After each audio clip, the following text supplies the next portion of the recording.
आज का हमारा टॉपिक इंद्रधनुष है। देखेंगे सभी बच्चे, इंद्रधनुष सदैव बारिश के बाद बनता है बेटा। कब बनता है? बारिश के बाद बनता है। जब भी बारिश खत्म हो जाती है और उसके बाद सूर्य निकलता है, ठीक है, जो पानी की बूंदें हैं वो वायुमंडल में रह जाती हैं बेटा। कहाँ रहती है? वायुमंडल में।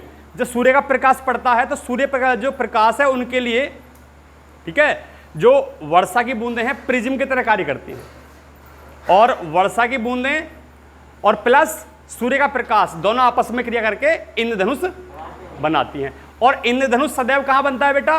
सूर्य अगर इधर है तो उसके विपरीत दिशा में इंद्रधनुष बनता है। तो इसके बारे में पढ़ते हैं बेटा। सबसे पहले कि इंद्रधनुष सूर्य प्रकाश के वर्ण विक्षेपण का एक प्राकृतिक उदाहरण है। वर्ण विक्षेपण पढ़ा है हमने पिछली वीडियो में, ठीक है। इंद्रधनुष वर्षा के बाद वायुमंडल में सूर्य के प्रकाश तथा वर्षा की सूक्ष्म बूंदों द्वारा बनता है। दो चीज चाहिए इसके लिए, इंद्रधनुष के लिए। पहली चीज क्या चाहिए बेटा? सूर्य का प्रकाश और वर्षा की बूंदें। आगे, इंद्रधनुष सदैव सूर्य की विपरीत दिशा में बनता है। इस प्रक्रिया में वर्षा की बूंदें प्रिज्म की तरह कार्य करती हैं। अब बेटा चित्र के द्वारा समझेंगे हम कि वर्ण विक्षेपण क्या होता है। इस डायग्राम को देखेंगे बेटा, ये एक बारिश की बूंद है, ठीक है, और ये सूर्य का प्रकाश है बेटा। सूर्य का प्रकाश है, और ये सूर्य का प्रकाश बेटा इस बूंद में जैसे प्रवेश करता है, ठीक है, तो सबसे पहले इसका अपवर्तन होता है बेटा। क्या होता है? अपवर्तन।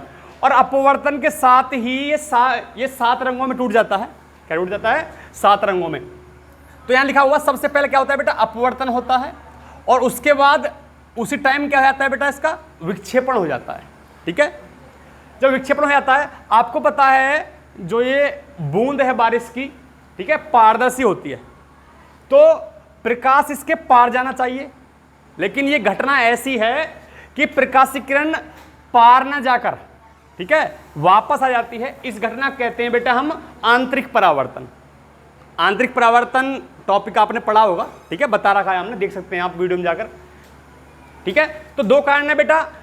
पहले तो अपवर्तन होता है, ठीक है, क्योंकि पहला जो माध्यम है वो क्या है? वायु है, और दूसरा प्रकाश की बूंद पानी आ गया, ठीक है, तो एक माध्यम से दूसरे माध्यम में जाते समय क्या होता है बेटा? अपवर्तन होता है। तो पहले प्रकाश की किरण क्या होती है? अपवर्तित, और साथ ही वो 7 रंगों में टूट जाती है। एक बात, दो बात हो गई।